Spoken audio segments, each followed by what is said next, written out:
নমস্কার। এ পৃথিবীতে কিছুই থাকবে না। এ পৃথিবীতে মানুষের কর্ম আর সৃষ্টি রয়ে যাবে পৃথিবীতে।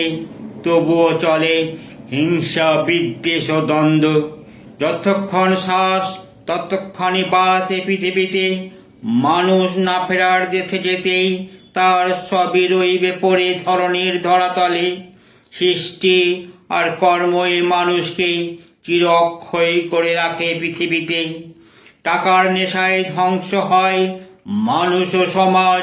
কেউ না খেতে পেয়ে দুর্ভিক্ষে মরে, আবার কেউ খাবার অপচয় করে। এ পৃথিবী সৃষ্টির প্রথম ধাপে ছিল না কোনো হিংসা, দেশ বা বিদ্বেষ। কত সহজ সরল ছিল সব মানুষ, আর এখন টাকার নেশায় মানুষ হয়েছে পাগল।